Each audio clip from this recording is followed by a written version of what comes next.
Good evening. Hi again, wrestling fans, or whenever you're watching. Welcome to this week's edition of AIWF Ringside Wrestling.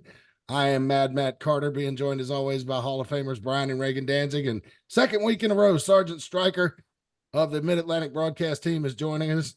How you guys doing? I'm doing great. Can't complain. I got a hangover from last night, but I know everybody else is pretty drained out. Yeah, I admire Yeah, your we're candor. pretty. Thank you for sharing with us. Yeah, it was a reason No, to not that celebrate kind last. of hangover. I'll talk about the hangover from wrestling. Oh, yeah, because that's immediately what people think when they hear that word. Exactly, Yeah, exactly. No, not a hangover from drinking, a hangover from wrestling. That was actually pretty exciting last night. Yeah. I think we got a shirt that T's Creations needs to make. I got a hangover from AIWF Wrestling last night. There you go.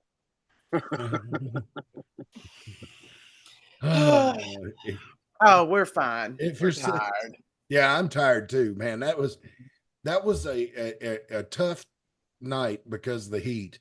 But Yes. I'm telling you what, if you were in Mount Airy or some of our Galax and Hillsville friends, you didn't drive down because of the heat, you missed out. You really did. Last night was a very special show. I didn't think it would go the way it did. But things have kind of gotten flipped on their head. Everything's different now than it was last week. I It mean, is. you've got first thing I want to bring up is, man, there seems to be a lot of freaking dissension in SCB Enterprises. Seth Clayton Burns, Mickey Fulp was hot. I mean, he's not, like my old boss Rick used to say, not a happy camper. With some of the way he's been pulled around by Seth Clayton Burns, and I wonder Yeah. if you guys would care to share your thoughts and opinions on that. Like when somebody's digging a hole and they think they're gonna, it's especially like at the beach, you're digging your hole, you're having fun, and then all of a sudden, all the sand comes back and falls back into you and buries you. It kind of feels that is happening right now with Seth Clayton Burns. You Mm-hmm. know, he keeps saying he has the best interest in, his best interest in heart for Mickey and the Trend Centers and Mason Matthews, but is he digging a hole that he's not going to be able to get out of, or that he's going to crush himself with? I mean, we'll just have to see. Mm-hmm. Sergeant Stryker, well, Brian, no, let me not be rude. Yep. Let Brian go ahead. Um, yeah, he and the thing is he had been doing such a good job for his guys in the past, but now it seems like a lot of people are questioning his decisions, and who knows, maybe he has some master plan, but Mickey especially, the trendsetters, they seemed kind of upset, but Mickey is downright angry at Seth Burns, and when I first saw this alliance with him and Seth Burns, I was just like, I don't know how long this is going to last, because Mickey is such a strong personality himself and has always done things his own way, and to have somebody uh, kind of not controlling him, but making decisions for him, it's just it doesn't seem to be working out. But who knows? Seth Clayton Burns is a smooth talker. He's very smart, so he's this hasn't blown up in his face yet, but he's got a lot of fires to put out for it to calm this thing down. Absolutely. Sergeant Stryker, what did Yep. you think about it? What did you gather from that whole cluster that was Burns Enterprises last night? Well, I think Brian sort of hinted to something right there when he said this hasn't exploded in his face yet. Uh, I feel like sometimes Seth lets his emotions get the best of him, and just out of anger and everything else, he's just throwing his guys into all these matches the toolbox match, which the Trendsetters lost, and all the specialty matches that Seth gets and gimmick matches, I guess you call it, that Seth gets his guys involved in that they don't like. So I think things could be really interesting between now and August 31st to deal with a steal. Oh yeah, I think there's no doubt. Go ahead, Reagan. I'm sorry. I was going to say the thing about this group is you have last night you had 4 guys, and I'm kind of bouncing that are very strong-willed, very secure in their abilities and where they see themselves and the belts they see them with.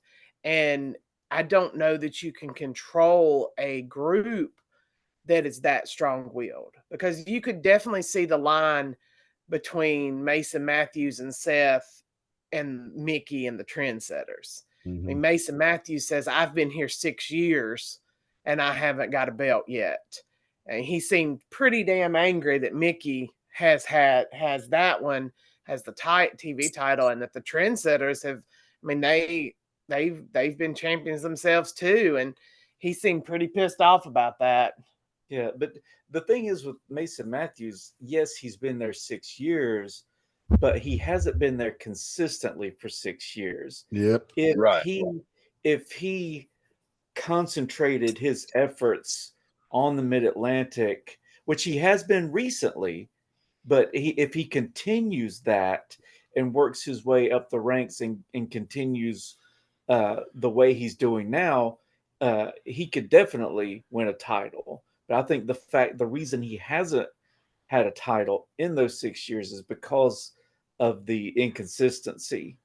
Yeah. But, he's a very talented wrestler.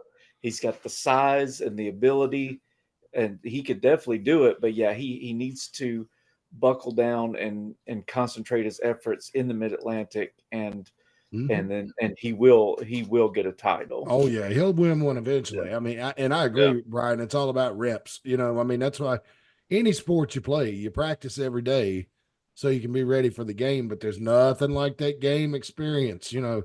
And you guys all have wrestled. I have not.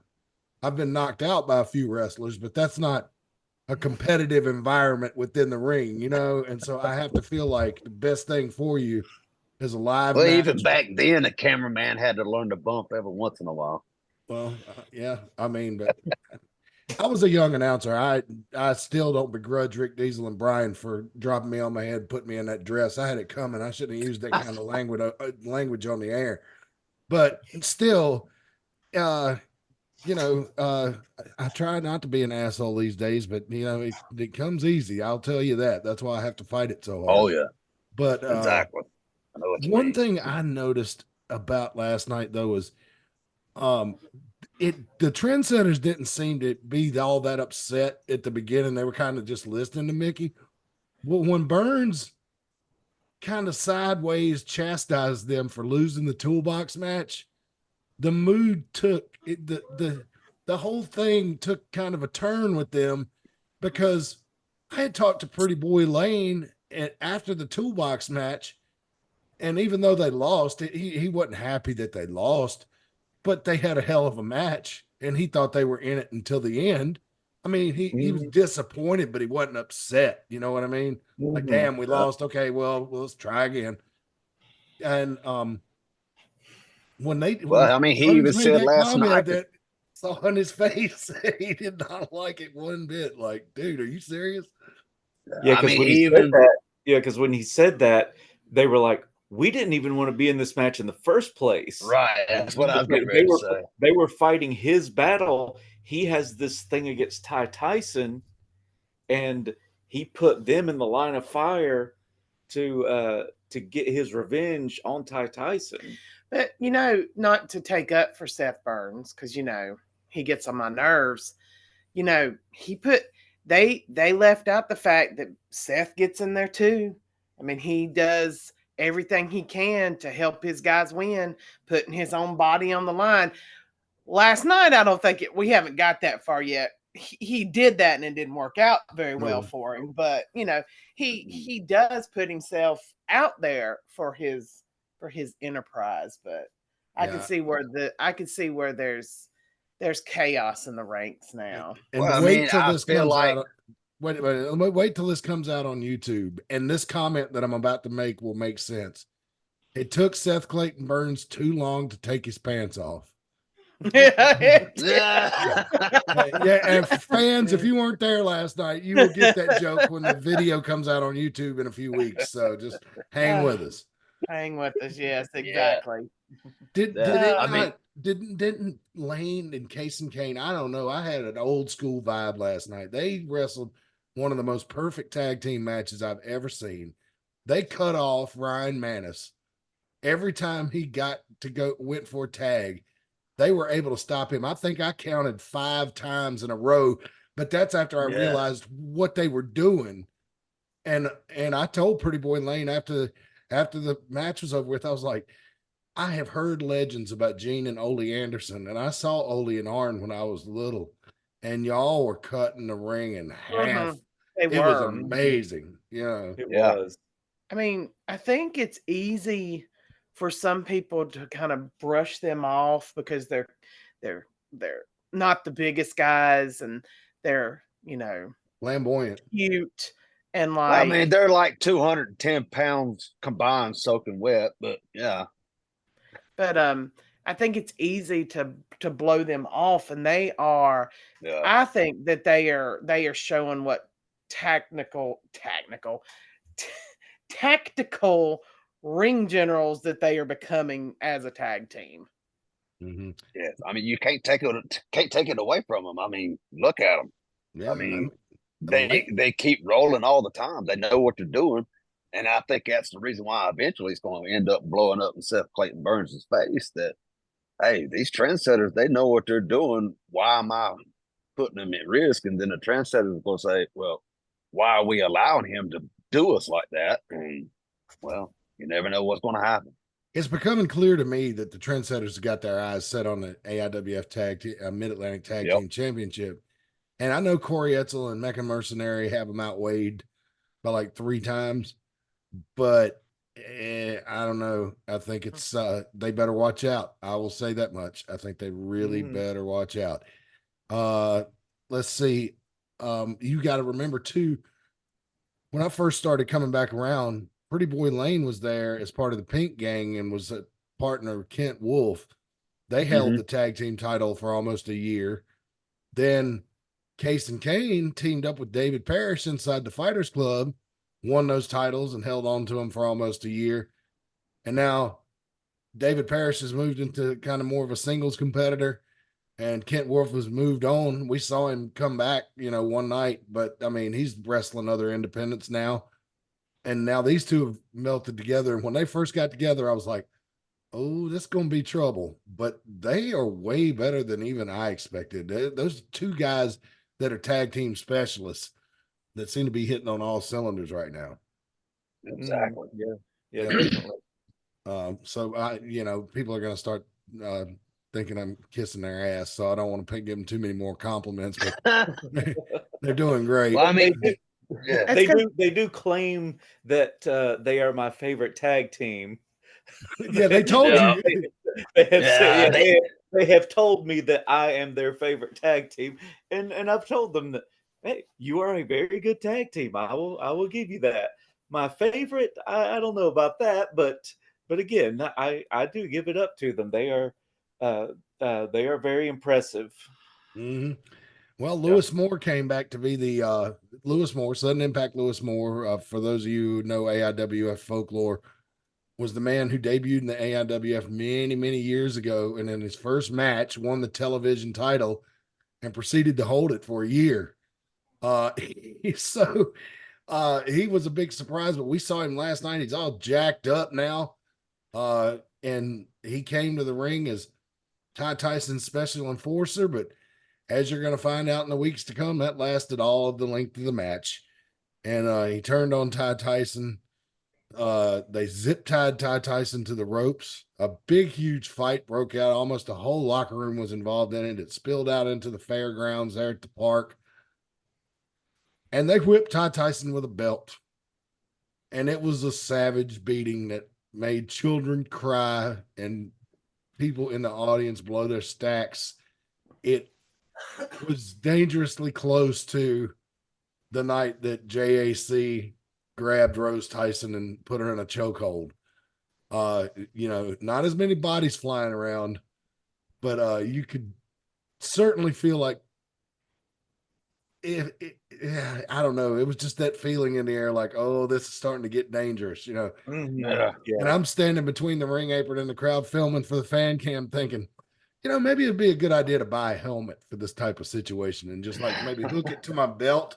And if I feel like we're getting the riot level, just taking it off and, putting it on a hard hat or something. That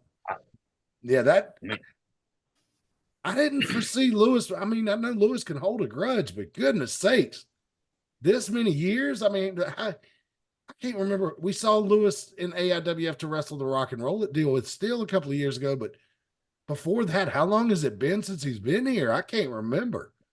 It's been years. Almost, I would say 10 years. Yeah. I remember he came and fought TR Superstar one time, like in 14 or 15. Right. But that's it. So yeah. I was really surprised. I don't know what kind of grudge he would have against Ty. I mean, and Ty was really. Ty was with TR back in that time, though. So that's probably what it was. True. Yeah. Well, I mean, probably partly that, and then who knows? It could just be the fact that Seth Clayton Burns may have gotten to Lewis more, and Lewis Moore is not really known as the most trustworthy person. So maybe Seth Burns wrote him a check big enough to be like, oh, okay, yeah, I'll screw over Ty Tyson. I never really liked him that much anyway. Yeah. Oh, you're gonna actually pay me to do this? Okay, sure. Right? Yeah. Yep. Yeah. He probably would have done it for free, Seth, if you'd asked him. But I got to say my line to Lewis that I say online. You got to, if you don't know, I can't say it here. It's an inside joke that involves Zaxby's. That every time I have Zaxby's, a lot of times I'll take a picture of it and post it online with those 3 words and Lewis being the last word of it. Because Lewis, for those of you who don't know, used to run, and I don't know if he still has those shows at Clayton Fitness Center down near Raleigh anymore, but would run shows, and Zaxby's would do the concessions, and they would come in there, man, and they wouldn't bring fryers with them, but they bring sterno and all the different types of tenders and wings and stuff. And they'd warming that chicken in that gym, and your mouth would be watering sitting there. I mean, you couldn't help but go over there. Yeah. And that's where I got hooked on Zaxby's, and so I remember them days. Yeah, and if I say Zaxby's enough time, my mouth will start watering. It's that deeply rooted in my brain.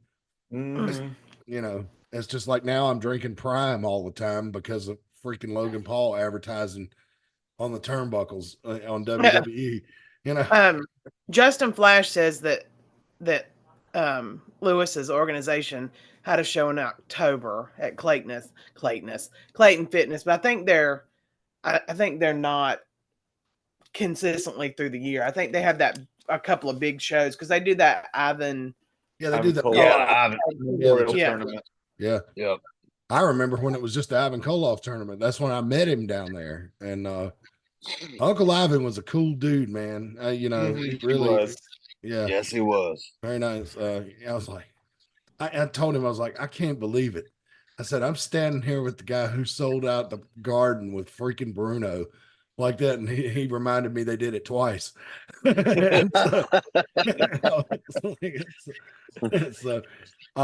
anyway, so we're going to have to see where that goes. That looks like it's going to be a blood feud. I mean, Ty Tyson was a bloody mess after that was over with. And them straps, the beating he took with that leather strap. My God. Yeah, it was rough. Even Seth Clayton Burns took a shot, which I think was more insult to injury, but it was a loud pop. It was a loud pop when he hit him. I know it hurt. In our other big event of the night was JAC taking on Justin Flash. 30 minutes of some of the best wrestling I've ever seen. Mm-hmm. Yeah. And you wait, guys. It's coming out on you. It'll be out on YouTube in a few weeks.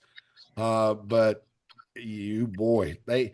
I don't know, man. I couldn't tell if that match was better than their deal with the steel match or not. They were both I think pretty it's going to close. be right there close to it. Mhm. Yeah, What- it's hard to say to say that they would be able to top that match, but yeah, it definitely equaled it, and just in a different way. The fact that it wasn't in a cage is always going to change things, and they did a lot of fighting outside the ring. Mhm. Both of them going in the ring to break the count, and they did a lot of fighting outside of the ring. It was very intense matchup, and for you to say it was 30 minutes, it just flew by. Like, I can't believe that that it was that long, but it didn't seem long at all. Yeah, and the only reason I recognized that it was that long was just because when I'm recording, it keeps the timestamp, and I was just like, man, it just it flew by because it was just. I don't think they stopped to take a breath, like, and it was like it was. Please check it out when it gets released because you will be so impressed, and not only with JC but Justin Flash. I mean, he took a hell of a beating, I'll tell you that. He did. Yeah, they did. I'm just thinking, just historically about AIWF, definitely one of the best matches I've ever seen. And then just as somebody who follows wrestling, I mean, I agree with Matt. It's one of the best matches I've ever seen. Yeah, no matter where you're at. It's hard to compare the two because the atmosphere was different, like you said, Brian, and one was in a cage and one was not. And Deal with the Steel last year, Deal with the Steel is our biggest show. So there's more people in the building during Deal with the Steel than usually any other show we do all year. right. And it's in a cage, and everything feels like it's just, because there's so many people in there, everything feels like it's leaning in on top of you, and it's so loud. Last night, because the heat, it did keep some people away. I got the attendance report, but I hadn't looked at it yet. But it was brutally hot. The crowd it wasn't as bad. It's not the worst crowd I've ever seen, but it was definitely just the hardliners, right? Most of them. Yeah. And because those are the ones that know if I make the mistake and don't come, something awesome is going to happen. Because it's the same way the night that JAC won the AIWF Mid-Atlantic Championship. I remember attendance was down that night, and then this huge thing happens. So you can't afford to miss anything. It's crazy. And bringing up the heat, the fact that they could have the match they had when it was probably 100 degrees in that building. I mean, it was like sweat lodge heat and humidity, and the fact that they hung tight and tough through that brutal match and long match. I mean, both of these guys are beasts. Yeah. And it just goes to show how much both of them wanted this win. Both of them were just bound and determined to get that win, taking just unbelievable amounts of punishment from the other. When I've seen them do these moves and finish somebody off, but they kept kicking out. But again, it just goes to show how badly both of these men wanted the win. Yep. And then something strange happened after the match ended. There's going to be kind of a spoiler in here because you're going to be able to figure out by this video that we're going to show you. Now, this is a surprise. I don't know how many people know this, but I have been given permission by the AIWF to show what happened after the match that I shot with the fan cam. I will apologize in advance. If you were watching this on your big screen TV, you might want to think about using your phone because it's a little shaky because I didn't realize what was going to happen, and there was so much happening. I was trying to capture it all, so the camera's jerky. Yeah, I had the same issue as Tim had already put down the camera and was ending his night, and I had to run out there and go around. Yeah, so. Well, just in case JAC was watching, because I don't want him to think that we didn't have something special planned for him. I was going to come into the ring, and my orders were to talk to the crowd about what he was doing, congratulate him, and try to say some flattering things and make him cry before he left. And so we did have a plan, but we didn't tell him because we wanted to surprise him. So he came up with his own thing. So JAC, we were going to give you a good send off regardless, but this worked out better. Yeah, he gave himself a good send off. He was in the chat. He said that he's watching a movie right now, but he's going to watch the show later and to make sure for us to put him over. So, so here we go. There you go, JAC. A little backstory, just so that anybody doesn't know, he is going to Japan. He won some kind of competition out in Los Angeles, and he is going to Japan to train and tour over there. And hobnob with the Yakuza people that run wrestling in that country. That's just a joke. Or is it? Satire? So anyway, let's take a look at this this incident, this video of what happened last night, and it'll be coming out later tonight on YouTube, so you can just watch the video. And let me share my screen. You should be able to see a still image of it. Yes. All right. Yes. Oh, here, let me bring down the volume a little bit so I can blow your eardrums out of the water. There we go. I was a fan back in like December of like 2021. The first independent show I came to was AIWF. When I was a champion, I beat the likes of Ty Tyson, Mickey Folk, Kevin Phoenix, Beer City Bruiser, and a numerous amount of others. One man that is better than every single person I've ever known. One man that holds this company down and proved to me tonight that God, you've earned my damn respect. And I'll say this, Justin Flash is the best damn wrestlers in the class.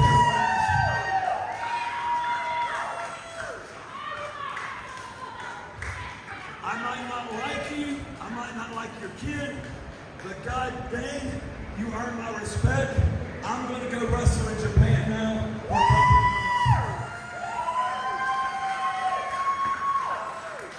I don't know when I'll be back because there might be other better things along the future. That's all I'll say with that. But Justin, you got my respect, brother.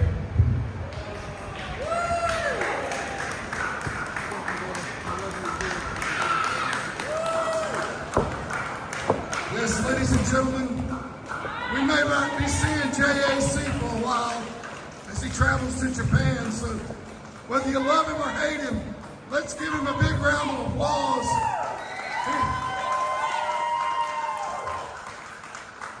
Hey, Clara, bring out my cooler. I want a drink.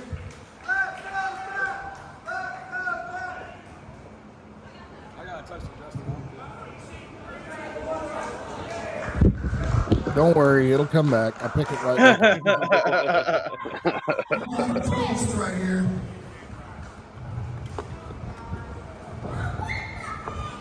That's Steph Clayton Burns, just in case you couldn't see. Who asked my permission to come out? So Just so you know, I want to tell this story. I've been in this business for over 25 years.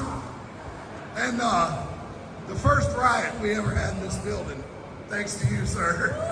If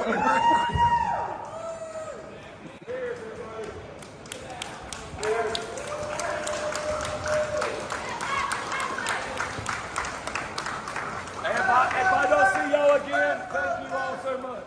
Okay, y'all made a dream of mine come true. Seriously, thank you. Okay, thank you. And I give it a table. I need money for Japan. This is when I get carded. Okay.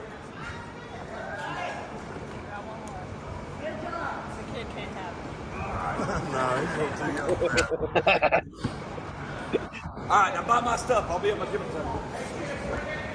Raise money for the Japan trip. Go buy some merch.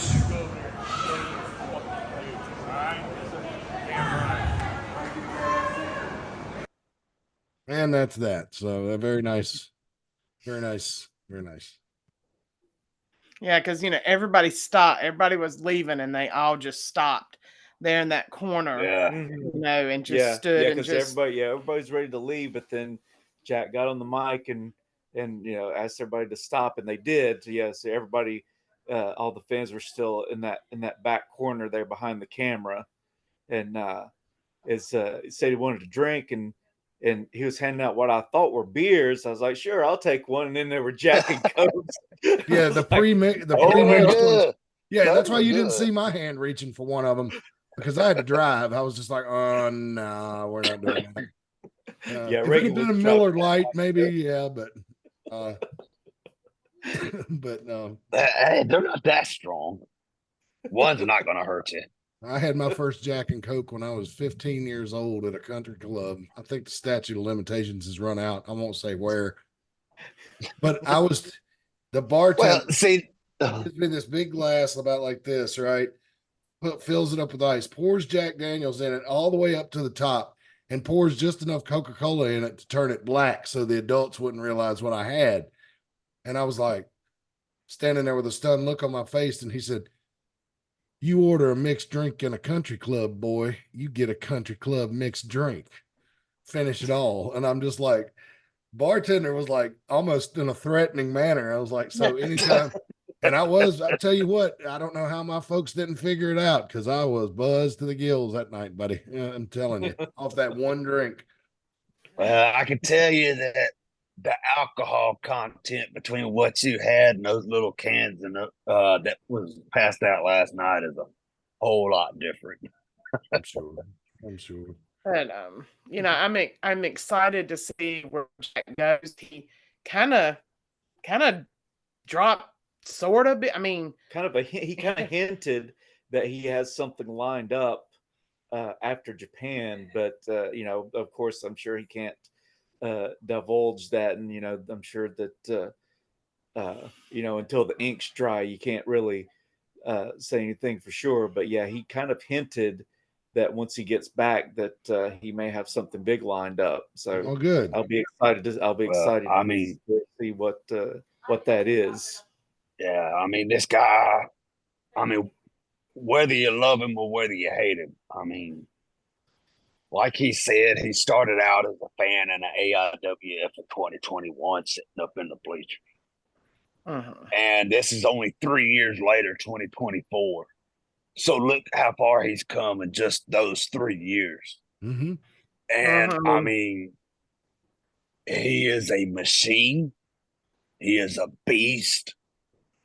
And he is really, when he says the god of combat sports, this guy, I mean, he's the god of combat sports. I mean, I'll give him all the perks of his persona that he wants, and I'll give him all the credits that he wants. But this guy, he deserves everything he's got. And I've seen him put that crowd in, like you said, whether you hate him or not, he gets that crowd in the palm of his hand. He knows how to get that crowd going. He's I mean, just from the few years he's transferred, God almighty, transformed himself, over the past few years. I mean, he was never out of shape, but he is really, I mean, like I said, if you follow him, you see that he is in that gym. He and Clara are in that gym almost every single day. And sometimes I see him putting up gym pictures, and it's like late at night. He knew what he wanted. He took control, and he's getting what he deserves. Yeah. And again, that's just what, if you want, there are a lot of guys who want to do professional wrestling for a living, but he is the template. That's what you have to live, eat, and breathe wrestling. You might have to go to your regular job, but when that's done, you go to the gym. That's and you train and you get yourself in shape, and that's what he's done. And again, like you said, in Claire too. I mean, Jack has gotten his opportunity, so we're talking a lot about him and this opportunity that he's got and the potential that he has. But it's just a matter of time before Clara gets her shot, and You're right. Yeah. skyrockets And right up there with him. And you know what I want to say, like about what he said about Justin Flash, like, Justin Flash is one hell of a worker, and Jack's wrestled a lot of places. Jack has wrestled a lot of people. He's been in contact with a lot of people. I mean, hell, he was on an NWA show. I mean, and he says Justin Flash is the best that he's ever worked. And I mean, like, Justin Flash is one of the, I agree with him. Justin Flash is one of the best wrestlers I have ever seen.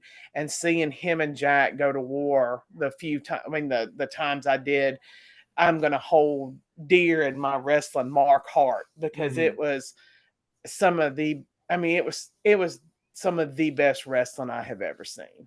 Yeah. I remember when we found out that Justin Flash was coming back. One of the first people I went and talked to was JAC. And I was like, yeah, I said, you better hold on that belt while you can, like that. He's like, what are you talking about? And I was like, well, I hear Justin Flash is coming back. And he's like, who's that? And I was just like, ask any of the older guys in the locker room. I was like, dude, I was like, if he decides to set his sights on the title, you're going to have a hard time getting him to jump off of you.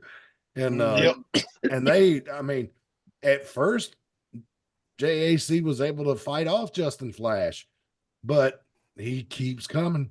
I mean, Justin Flash is relentless. I mean, like, I've had some good times with Justin Flash over the years. Many times we've tried to drink all the liquor in Surrey County unsuccessfully, but we gave it a good go.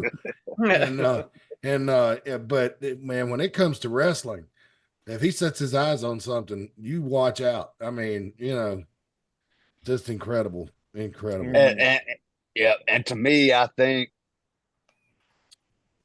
the higher echelons of the wrestling business, the AEWs, the NWAs, the WWEs, and all that, I think that they're missing out on one of the best wrestlers that's in independence today. And I don't know if it's just his choosing or what, but I'm glad he's staying in the Indies, and I'm glad he's staying with us.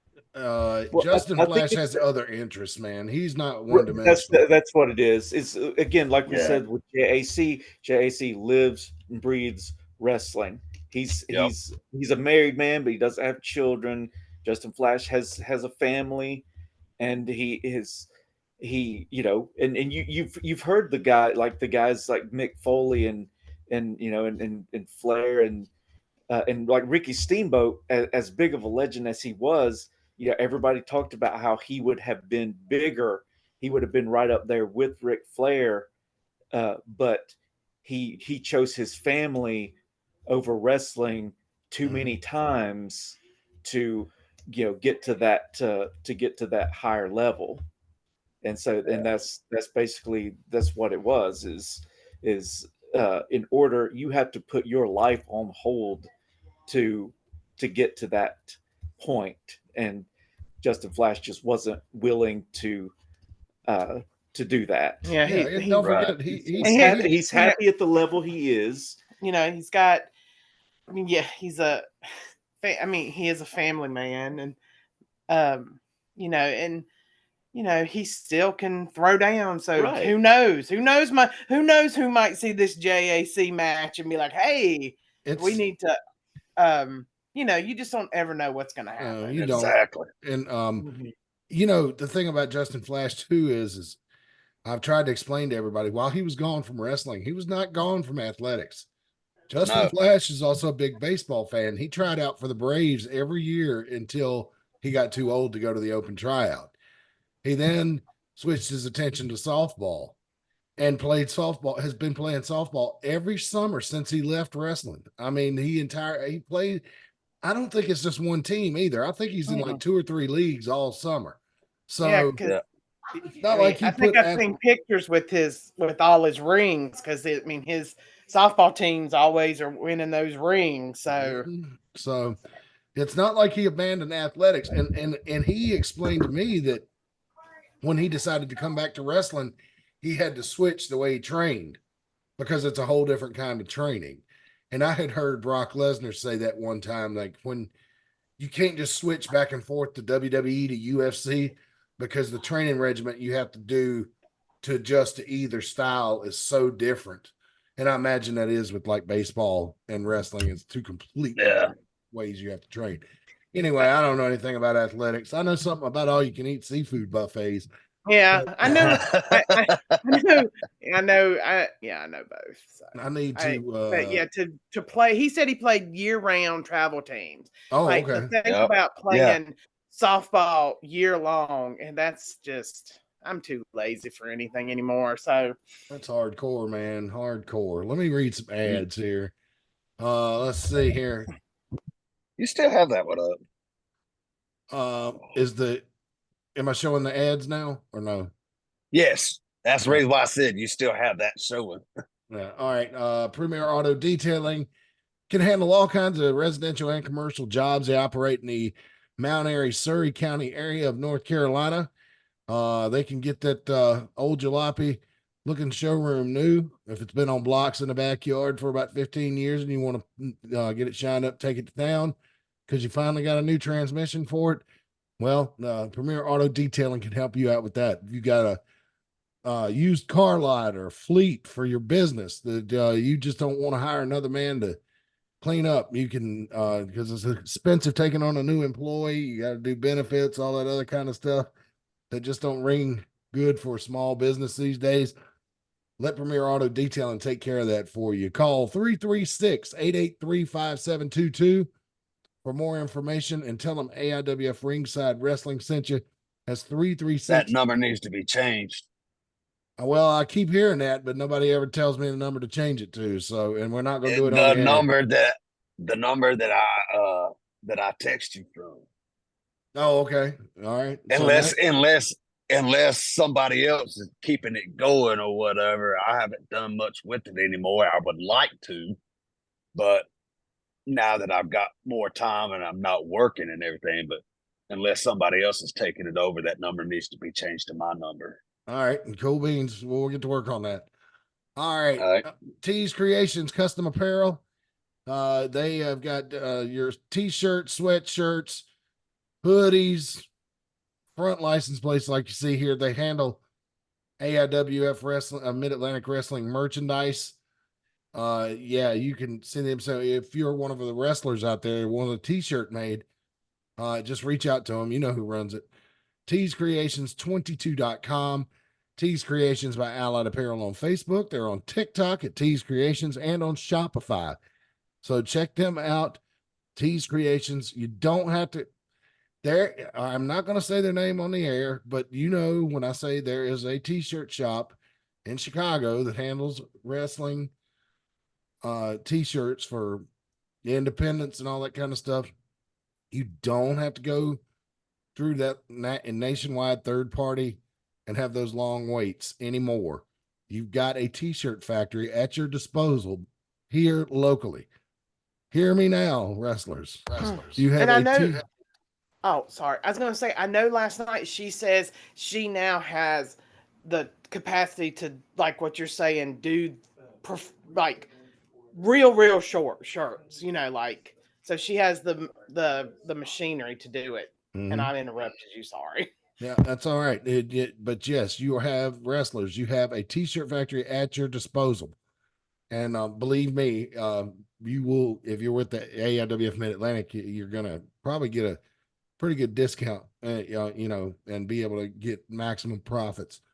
But you folks in the general public, you can get things printed up, custom jobs, family reunions, kids softball, baseball teams, whatever. If you, I got smashed at the Mount Airy car show. I mean, whatever. Tees Creations can help you out with that. If you'd like to advertise your small business on our humble little program. It's only $10 a month. We'd love to have you for reads just like you heard and are about to hear, because we got a new advertiser. Got to split it up, do one more after this. Only $10 a month. Nobody's ever reached out for the video commercial, so I don't even really feel like I didn't. You see the prices there; they are what they are. But it's $10 a month. We challenge you to find cheaper advertising prices anywhere in wrestling. Our YouTube channel has over 1,200 viewers. We got well over 2,000 hits last week. Not on this particular show, but overall, your ad not only gets read here, but it also gets put into the description of every single video posted on the AIWF Ringside Wrestling YouTube channel. I'm now got all your critical information, phone number, address, what you do, synopsis, all that crap. I mean, if you type me out some good copy, I'll put the whole thing in there. I have up to 5,000 characters. Secondhand Heroes has burned up some of that, but not all of it. So you can definitely reach out to us. We'd be glad to negotiate with you. We get a lot of action on the YouTube channel. So, and pretty good for not having a bunch of celebrities. Branch Management was our first sponsor. They do lawn care, gardening accessories, hanging baskets, although those are all gone now, is what I've been told. They do pressure washing, any type of general contracting, can help prune trees that may be getting a little wild and getting too close to power lines. Best thing about them is they offer free estimates. So anytime it's free, it's good, right?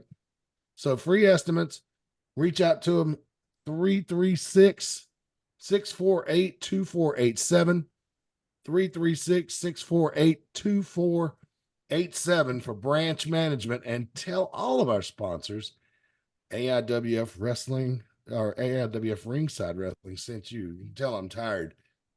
I did not get to bed until like 3:30 a.m. because I was just so tired. Adrenaline was rushing so much from all the wild and crazy action we had at the show last night.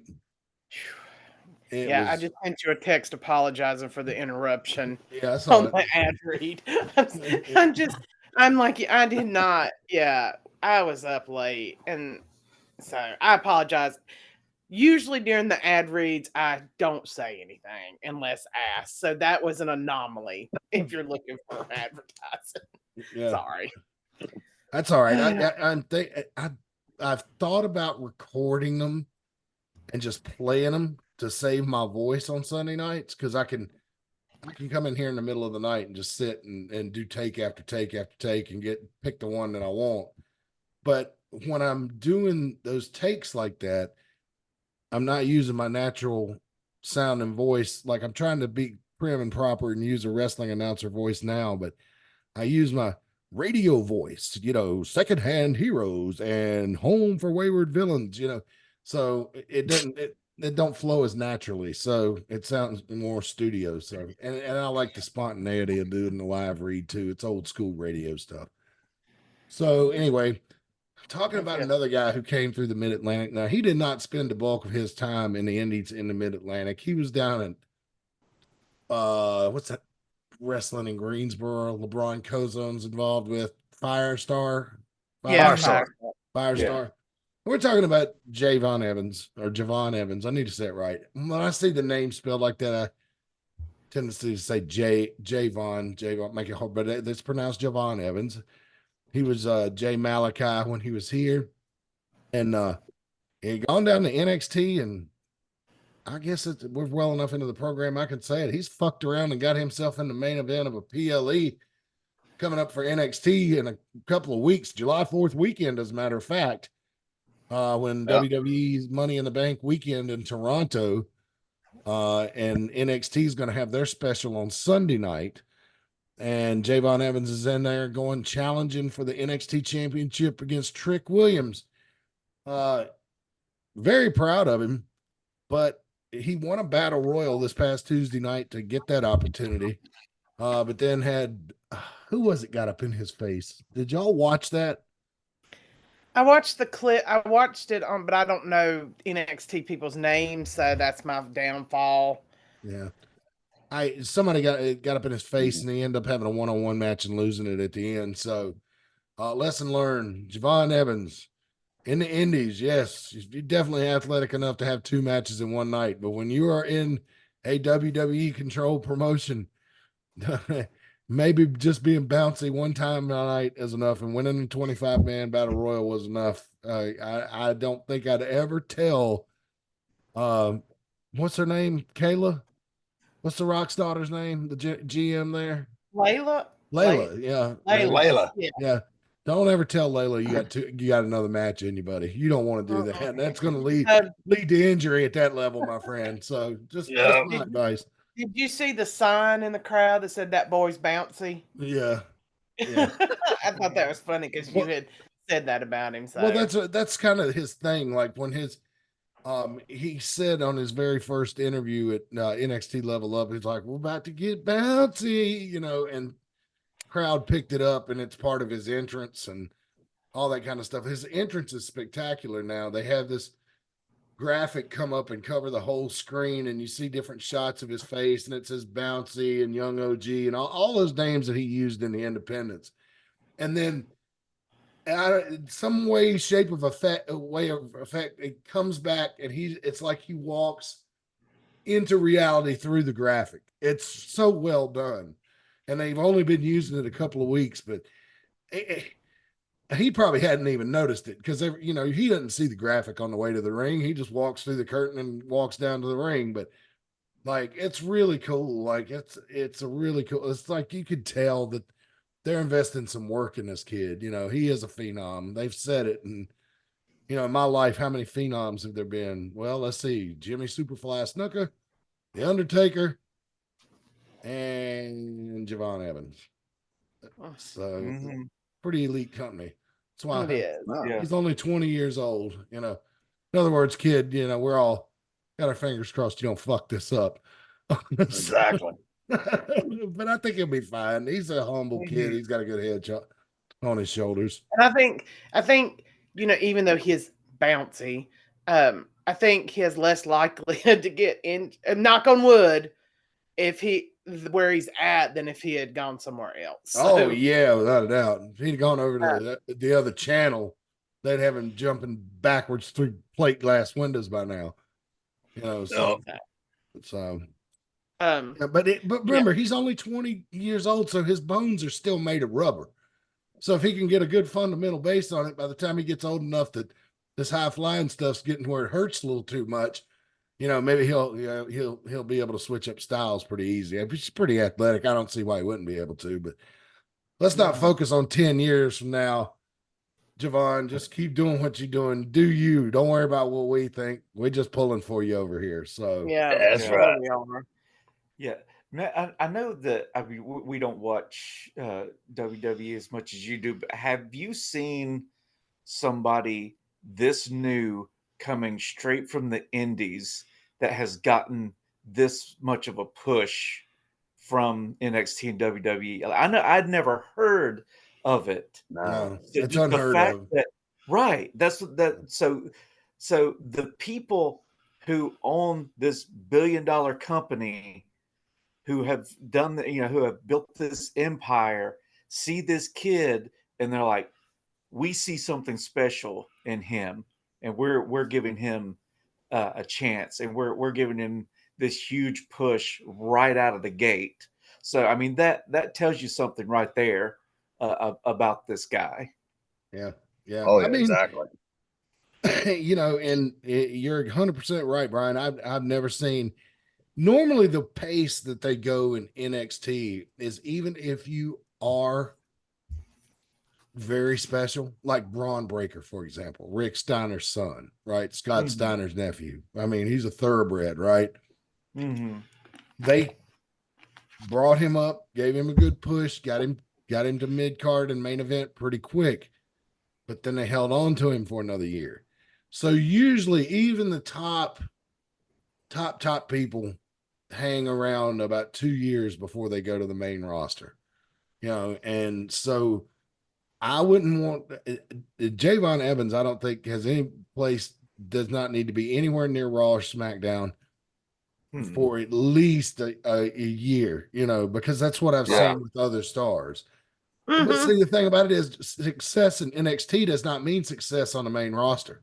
That is absolutely true. It's a wholly different ball game. Yeah. I mean, well, and especially with the other regime, you would see people that had great, gimmicks and stuff, and it would come and they would switch it up so much that it was just terrible. But yeah, you've seen plenty of people come and struggle and then have to work and work and work to finally get somewhere and stuff. But I agree. But yeah, it's good that he's doing this, that they're doing this with him, putting him through NXT, putting him through all this, because like we say every week, we see one person right now who was not put through NXT and is learning the hard way in the ring. So who's that? Jade Cargill. Oh yeah. Well, she You know. went through it. Yeah, you're right. She did. She appeared on NXT, but I don't think she wrestled maybe once. And it was a They squash. definitely didn't put her through it. No. So No, they rushed Jade along. Poor Jade, but Jade will be fine. They're just gonna have to keep working with her, but yeah, because wrestling in front of the studio crowd and in armories in Florida and in front of a few hundred people is a hell of a lot different than walking out in Madison Square Garden. So I'm wishing you the best, Javon. Something else, since you brought it up, Reagan, about NXT that has driven me crazy. And it was when Triple H had his health concerns and NXT 2.0 became a thing. They did a lot of, they did brighten it up and everything, but they did do a lot of stupid shit. And one of the things they did was they took this perfectly good wrestler named Wendy Chu and put her with a gimmick where she wrestled in pajamas and had narcolepsy and came to the ring with a pillow and would fall asleep randomly in the matches. Oh. You could tell by the way she moved in the ring that she was incredibly talented. Well, right about the time that Bruce Pritchard and Vince went away from NXT, she disappeared. And I thought, that's unfortunate. There's another talented person gone with a bad gimmick. Well, she's back now. She's switched to evil. She sneaks up on people from behind, grabs them, headbutts them. She's like vicious psycho killer now. And I'm glad she's back because I've always heard the expression, it's a sin to waste talent. And that was one that she's short and she's stocky, but when you see her move in the ring, she's like no wasted motion. Student of the game. So good. Even though I don't know you personally, Wendy Chu, good luck. Good luck to you, Javon Evans, and good luck to everybody down there. Hope you make millions of dollars one day. I agree. So let's see here. I'm not going to unless I win the lottery. So well, I don't play the lottery, but I do play Publishers Clearinghouse online. So because that's with Brian does that too, because he just plays the games. So because he's like, might as well. It's free, so I mean, might as well. Yeah.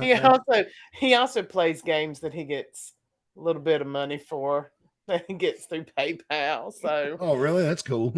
Yeah, it takes forever, but hell, if you're gonna play games, you might as well play games anyway.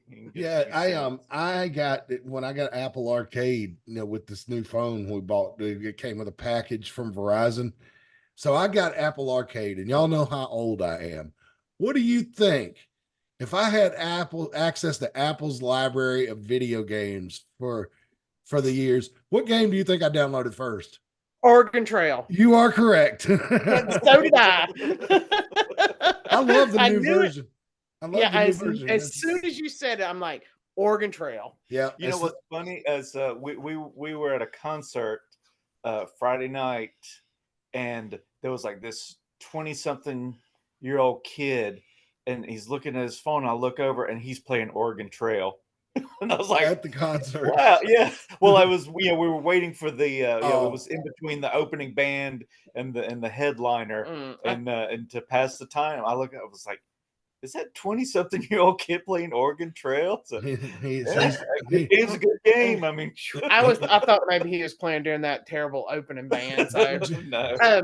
Jinky tried to play it, and she was like, "This is so stressful," and I was like, No, Jinky, it's a game with historical basis teaching kids about problem solving. I'm sure the real people on the Oregon Trail had it a lot worse. Well, you know, a long, Yes. long time ago, maybe before the children were born, I would play it in MS-DOS. Like there was a MS-DOS version you could play, and I would Oh play. God. I'd play the hell out of it. It wasn't green like the original, but Yeah. it was like very 8-bit Do looking. you know the original wasn't green? If you took the Apple IIe and hooked it up to a color TV, the original was in color. It's just most of us remember it being green because the Apple monitor that came with the computer was Yes. green. I Yeah. did not know. Right. That is very interesting. Yeah. I do love that game. We had I'm gonna go one play in it our tonight. computer lab at one of the schools that I went to in Martinsville growing up. Something had happened where one of the computers didn't have a monitor, so they hooked it up to a color TV. And if you had computer club after school, you as soon as the last bell rang, you would run to the computer lab because you wanted dibs on the computer with the color monitor. So Now if they would just come out with fraction munchers, I'd be set. oh, Math Blaster. Remember that one? Yes, so yeah. Welcome to old people talking about old computer games. Old computer games that fooled us into thinking they were games, but we were actually learning. That's why Apple's on top now, because they could trick kids into learning better than anybody. And Steve Jobs gave away a lot of those computers to the school systems, which was smart too.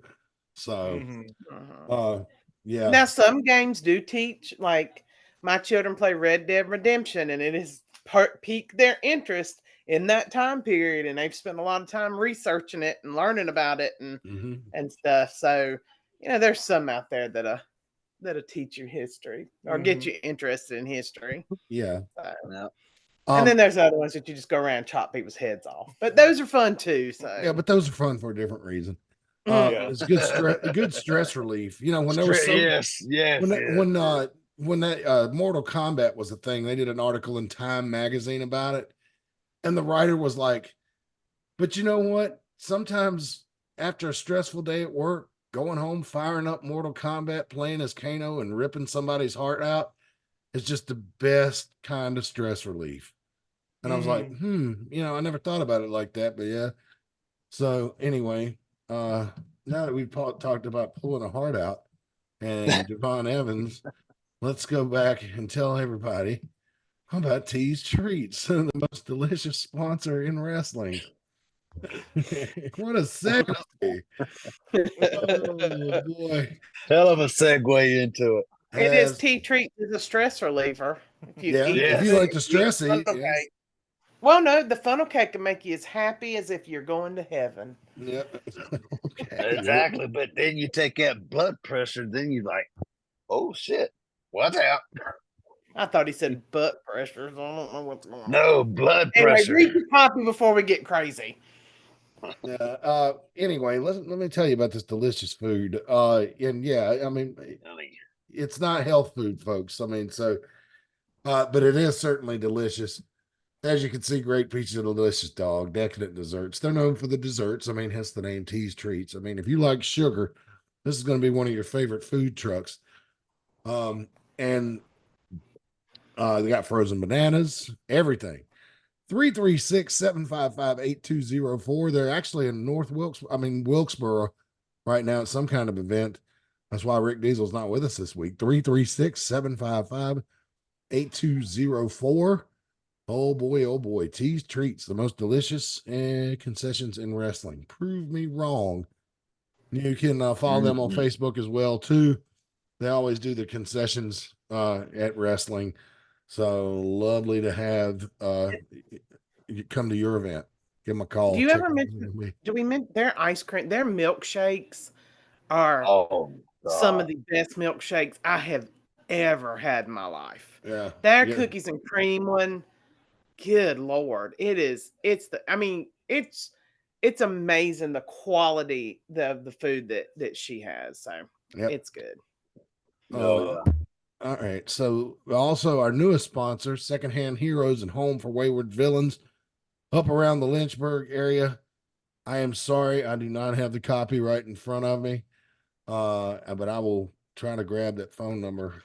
Let's see here. How can I do this without interfering? I'll look it up on Facebook, the number. Yeah, there you go. All right. And so, yeah, but anyway, Secondhand Heroes is awesome partner of ours. There has even been talk of maybe getting together a road trip and going up there and visit them. But I guarantee if we take this lot up there, they're not going to be able to get us out. And so it seems like a lot of fun. Those arcade machines, those classic arcade machines, you got to watch me getting close to one of those because I love it. This is a title belt there. The one you see on the bottom is going to be for a Street Fighter.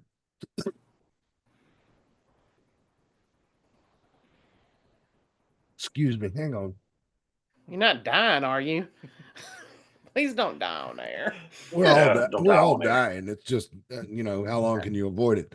You have their number when you're ready. Yeah, Secondhand here, but they're doing this for a tournament, like a Street Fighter 2 tournament, I think. And so, yeah, so you can actually win prizes. And that'd be a nice little keepsake right there. Tell your grandkids about, but go ahead, Reagan. What's that number? 434-317-0121. So give them a call if you'd like more information. They open at 11 a.m. They're open 7 days a week. Don't close until the dice stop rolling. You can join their Magic the Gathering group or bring your friends down and you can bring your own board games to play. If you've got a D&D set up, you just want to come down there and play in a good environment where everybody can meet, and at one place, and you don't have to constantly go to the same guy's house over and over again and annoy his poor mother. There's a good place that you can go. So get your geek on, get your nerd on.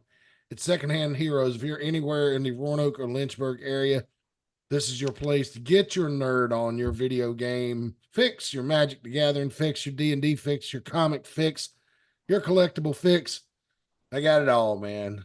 Secondhand Heroes. And we're so thrilled to have them on the program. So thank you guys. So yeah, Secondhand Heroes. Looks like a lot of fun goes on up there. And I noticed that they had a refrigerator there. I was like, I wonder what they do to feed the hungry people. Oh, they have snacks in there and they are for sale. So so good thinking, because you keep them fed, they'll stay longer. It's like, like Vegas, they give you free drinks when you're on a casino floor because they know with the pumped in oxygen and the alcohol to make you make bad decisions, you'll stay longer. And so, yeah. But there's no gambling at Secondhand Heroes, though. No gambling. This is just card games for fun. I mean, I'm not much into the Dungeons and Dragons and stuff like that, but you give me a pocket full of quarters and set me down at them classic machines right there, you won't hear from me for the rest of the day. Oh, they're set on free play. They're on free play. Oh, really? Yeah. Oh, okay. Well, good. I don't have to have no quarters then. No. And I just want to clarify, guys and gals, for Dungeons and Dragons. Oh, come on, girls, don't play that. I've never seen a girl ever near a Dungeons and Dragons board. Oh, really? I play. My daughter Lydia plays. Oh, okay. And then she has several. Yeah. Yeah, that's two. There's so because the woman I work with plays. Yeah, Lydia, she's part of well, they call it a tabletop gaming club for after school. Because I guess they can't call it a Dungeons and Dragons club, so it doesn't freak out the parents. But yeah, there's several girls in their tabletop gaming club. What the Dungeons and Dragons thing? Oh yeah, because the religion that happened on young Sheldon when he started playing Dungeons and Dragons. His mother flipped out. Like that is an evil game, Sheldon. Forgot about that. It's just like the Harry Potter thing and Lord of the Rings, that people think that it's evil because it has wizards and spells and all that stuff. It's just nonsense. Yeah. Yeah. Well, look, friends.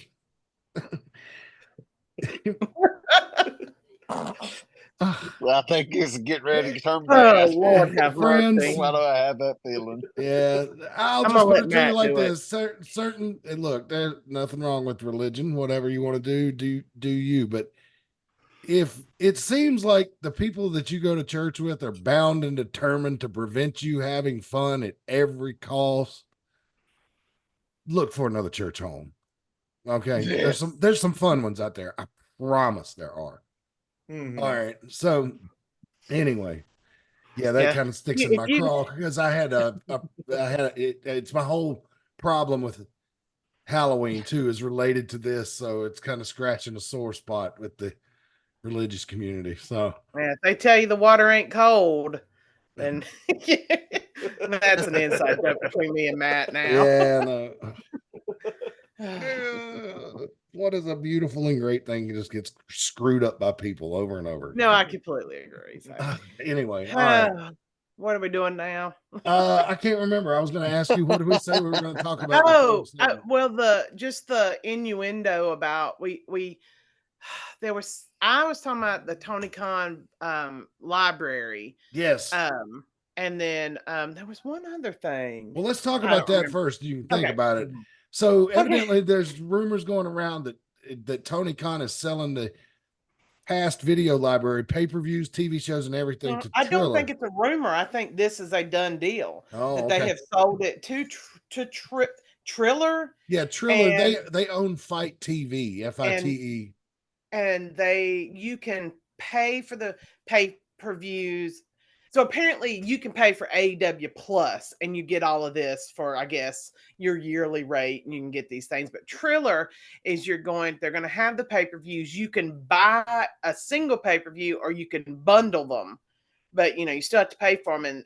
And so from what I've read, that sounds like it's an actual done deal. Like that's actually happening. And then the speculation is what he has this Warner Brothers deal that he keeps hyping and everybody's talking about them becoming the wrestling of Warner Brothers and they would be on Max and everything like that. And apparently so people are saying the speculation is Warner Brother wants the rights to everything of AEW, but if they're selling their stuff to Triller, people are speculating that this big deal is falling through because Wednesday night, I know you usually, Matt, are the ones who talks about viewerships. It was like 500,000 people Wednesday night. Yeah, NXT beat them 2 weeks ago. I don't know if they beat them this week or not, but so with those numbers and that it just keeps getting worse and worse on Wednesday viewership, and then the selling off to Triller. And then, apparently this deal has to be done by the end of June.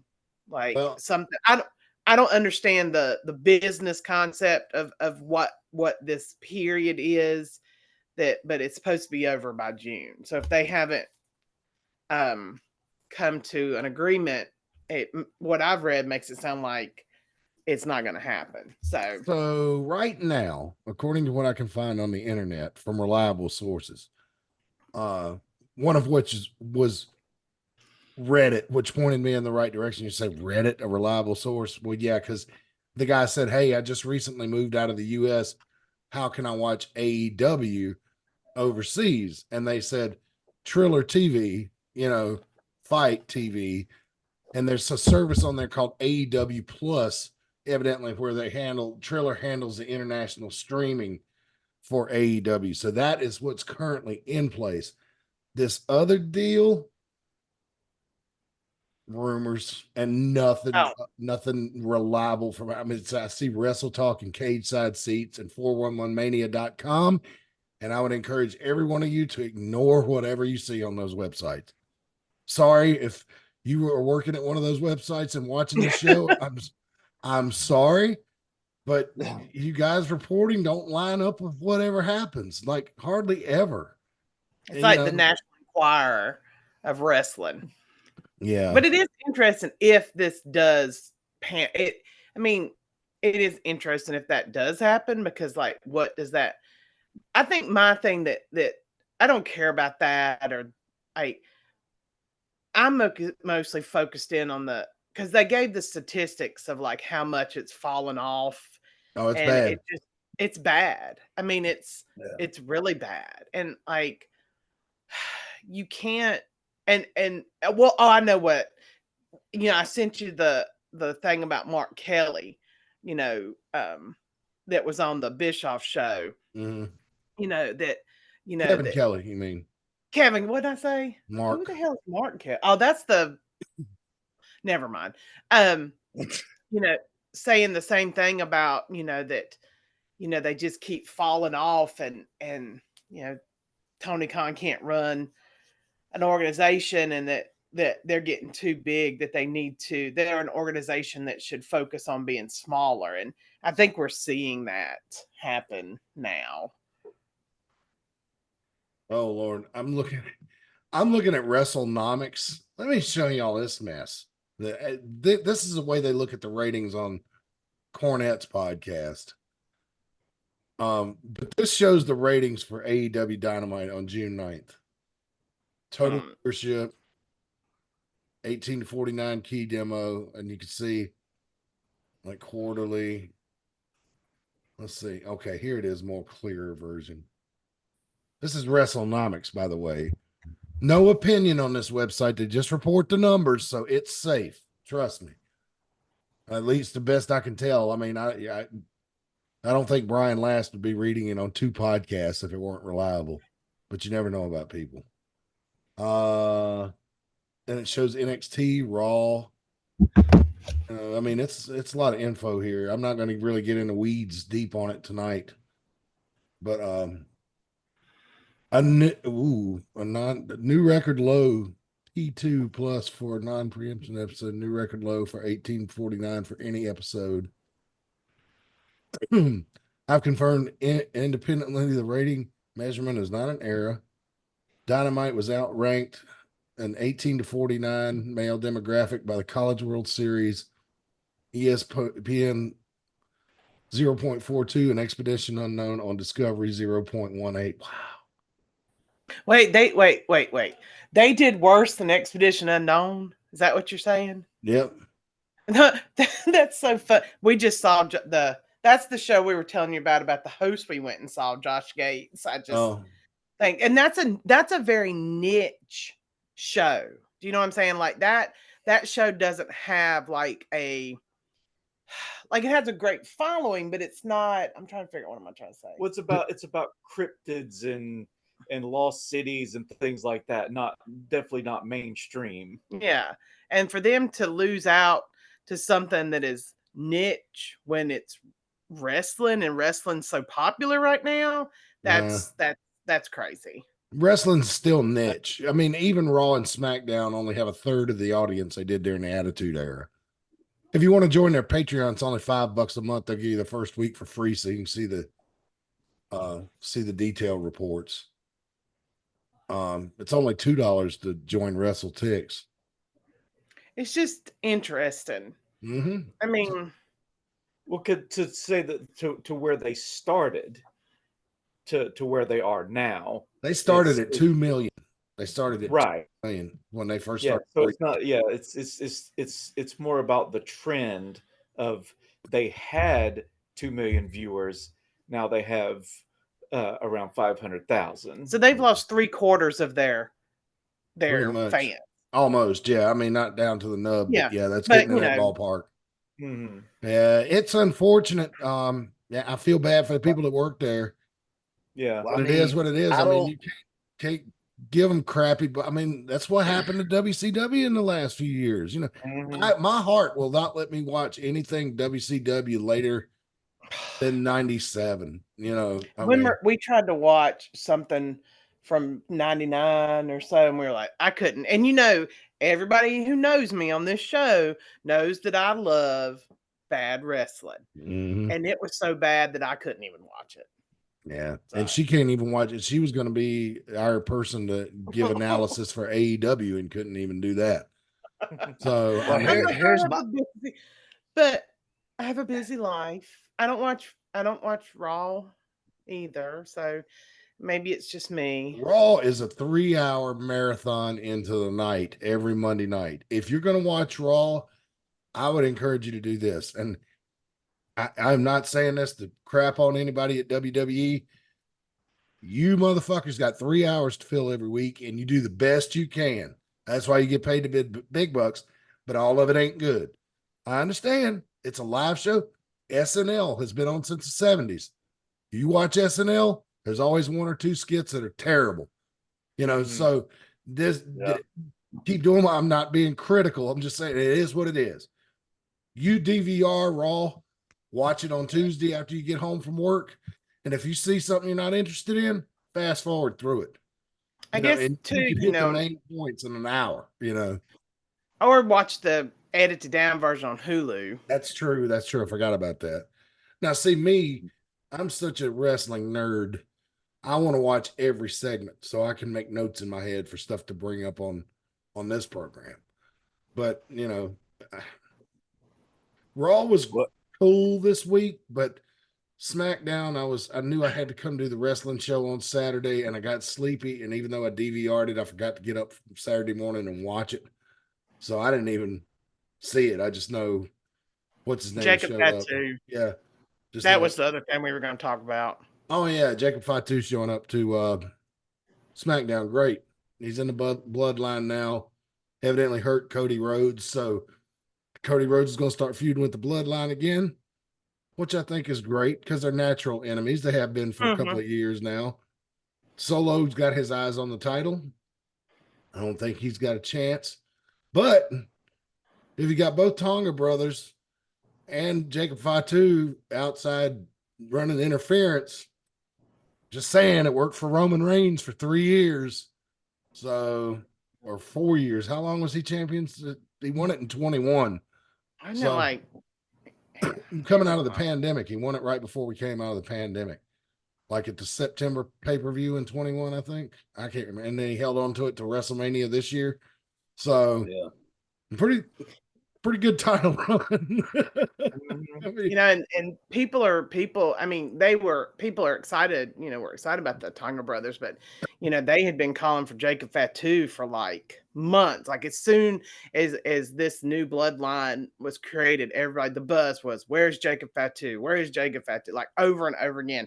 Everything you heard, everything you saw is they felt like this bloodline would be complete once he joined. So what happens when Roman Reigns comes back? He's off being dad and with his feet kicked up and everything like that. But, he's going to miss the cheering crowds at some point. And then, Roman has to be careful about how much he does and how much he travels because he's a cancer survivor. So got to take it easy on the old white blood cells. So as much as you can. And hey, Roman's made enough money now that he can. So please. Now, I'm sure his kids want him to stay alive a lot longer. So, take all the time you need. But what happens when he comes back? Are they going to bow down to the tribal chief or acknowledge him, or they're setting themselves up as the premier faction and the premier wrestler. So, when Roman Reigns comes back, that's a shakeup. Well, Heyman seems to be terrified of him, which he should be.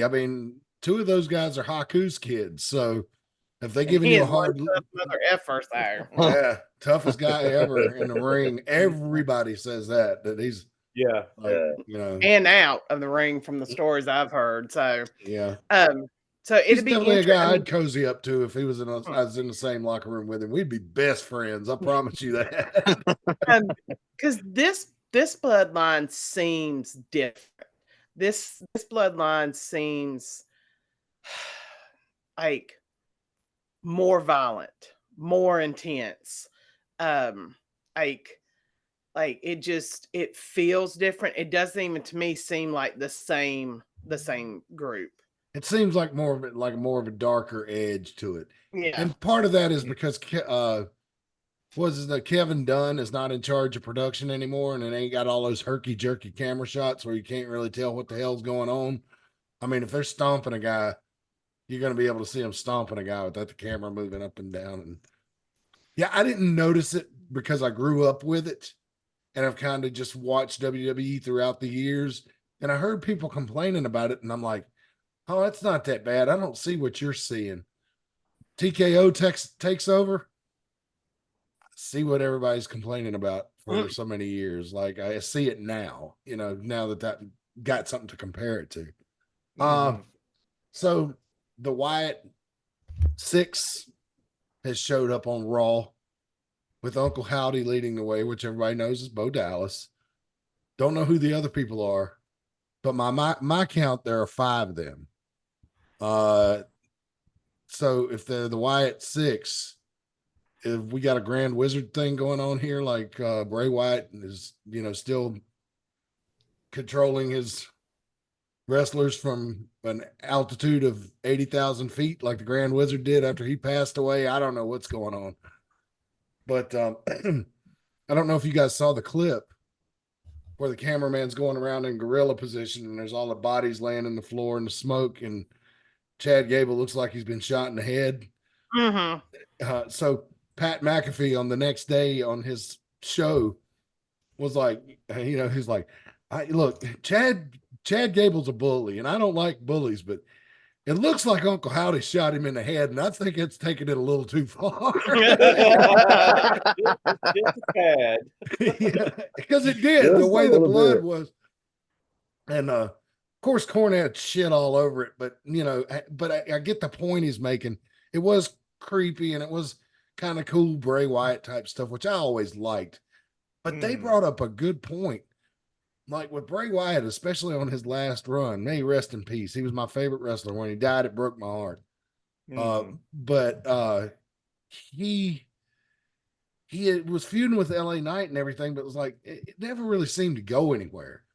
You do all this spooky stuff and you beat somebody up and all this kind of stuff. Like, I mean, the Wyatt family worked for a little while. I mean, they had about a year and a half run in the first version of it. Then it kind of petered out. So I'm wondering, with a faction of supernatural spooky people in this new WWE, the Paul Levesque era, where we're it's being broadcast and treated more like a real sport. How does that fit into the equation? What do you guys think? I just don't know how far you could take something like this now in this new environment. I don't know, because like the people really want this. Like the fans really want this. They've wanted this for, a long time. When Bray Wyatt came back for his second run or whatever, that last run, people were ecstatic that he was back. Like they were just so happy, because I think they felt like the old regime didn't treat him as like they should, with storyline wise. I mean, this is is it a good juxtaposition between them and the bloodline? Does it give a wrestling fan the two things they want? A vicious, violent, realistic group that fights, and then your supernatural group that takes people out. Like, can those two things coincide? And I think they might be able to, because they're both things that fans really want. There's fans that want bloodline like wrestling, and there's people that want, the supernatural type. Well, why did the Undertaker and Kane, they could do supernatural stuff? Why did they work for so many years? And Bray Wyatt comes along and it works for the first year and a half, and then kind of peters out. Pandemic played a big role in that. And then he comes back and everybody's happy to see him, but it goes nowhere, And part of the reason is that because he passed away, he got sick and passed away. But, it seemed like it was kind of like, what are we doing? I don't understand why Undertaker and Kane worked this seems like it's more likely. It's like Gloppy, Candyland. If you land in Gloppy, you're pretty much fucked. But it's way inside. It's a I don't know. way, yeah. What do you guys think? I think that that the supernatural thing could work if you you can do it in a realistic way, in that what you do is you have the people within the group believe that they have supernatural abilities, that Mhm. they think like they're calling on some kind of magical outside force, but then people on the outside can take it either way. It could just be these people are crazy. Like you don't have them, you don't do like Black Scorpion trying to do magic tricks kind of stuff, but you have people just kind of doing things that's like, you know, making them second guess, but it's like, well, no, but it can be explained away. Like you Mhm. can do it in a way to where you don't take it too far, and and it could work. You can have that creepy vibe of a group who are a group of crazies who think they're magical, and the audience can kind of pick whether they think they actually are magical or if they're just crazy and things are just kind of weird things just kind of happen around them. Yeah. Well, the Undertaker was magical. I saw him call Oh down one of yeah, those Yeah, yeah. I saw him call down one of those lightning bolts in a Hooters one night. That was kind of weird. yeah. But Uh, and it's also going to depend, like with what Brian is saying with the supernatural part. They've just started. mhm. We don't have that much information about how they're going to be presented. It could just be, instead of like supernatural, like just creepy horror movie. Mhm. Because they look a lot similar to like House of a Thousand Corpses, group, where they're just pure evil. They're scary, but they're just scary. They're more of a cult than supernatural. So it'd be, like I said, I mean, they just have started. So I think this is one of those things that we're just going to see how it plays out. Yeah, I hope I can't Right. wait either. And they've already got some beautiful merchandise on the website if you want to see that. They had the t-shirts ready before the debut ever happened. Uh and if you're got your own gravitational pull like I do, plenty of 5X, but they won't last long. So because us fat boys buy up those t-shirts quick when we see something we like. But I wish him the best of luck. But if you remember the beginning, I don't know if you guys remember the beginnings of the Wyatt family in 20, I think I was watching then, yeah. 2013. In the beginning, it was just three weird dudes that drug a rocking chair to the ring and came out with a lantern, and they just kicked everybody's ass. There was no supernatural element about it whatsoever, except that Bray Wyatt was really creepy, if I remember right. And then the first thing they did, major thing they did, was kidnap Kane, and and Kane disappeared, was gone for a few months. And I don't know, maybe that's when Bray Wyatt started doing the voodoo on him to get the magic powers. I don't know, but anyway, that's about right. That's about all I got to talk about this week. And it looks like Brian Reagan got some action going on next to him. Sorry, our children. It's our children. Yeah.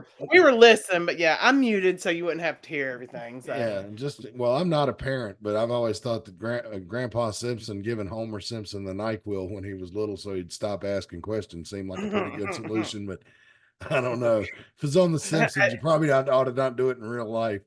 Yeah. Anyway, well, y'all ready to shut this thing down for this week? Yeah. Yeah. All right. Well, let's get out of here, folks. We will be back next week. Hopefully, Rick Diesel will be able to join us next week, and maybe somebody in wrestling will do something hopefully really awesome that we can talk about, or something really stupid that we can talk about. So, I feel the latter will become first. yeah. And I'm looking at you. We're counting on you, Darby Allin. No, I'm just kidding. Am I kidding? We're counting on you, too old AEW guy doing stupid shit. Yeah. I know Brian doesn't like it when we talk shit about people doing scary stuff. No. Oh yeah, I don't know what you're talking about. I don't either. Reagan just making shit up. Yeah, you tell me, Archer. Yeah. I know. Well, Where did you hear that? I just made it up. I think what I want to do is have a big argument between us on here. I think that would be entertaining. Oh Lord, I don't like seeing married people fight. I got enough of that when I was a little kid. that's true. We uh, try to Hell, break you it get down. enough. You get enough of it whenever you come to the shows. Do we? I won't mention any names, but everybody knows who I'm talking about.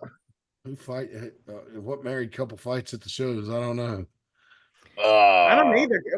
All right, we're gonna cut Kevin off right now. Yeah, Let's yeah, cut because Kevin I'm not off. bringing out anybody. Yeah. And the next thing you know, some names are going to be dropping. Somebody's going to be ready to fight. Hmm. Hey, look. It's like Dave Chappelle with Wayne Brady. It was Mooney that told that joke, but no. Oh, is Wayne Brady gonna have to cut a bitch? Choke. Choke a bitch. That was my yes. His I think of way- all Choke the a bitch. Oh, God bless you, Dave Chappelle. And God bless you, Bob Saget. All right. all right. We'll get out of here. Thanks for joining us, everybody. Don't forget to click like, ring the bell, and subscribe to the channel. It's really great. Over 1,200 subscribers now. Thank you so much for all your support. We certainly appreciate it. So for Brian and Reagan Danzig, for Sergeant Stryker, I am Mad Carter. We'll see you next time, wrestling fans. And until then, so long for now.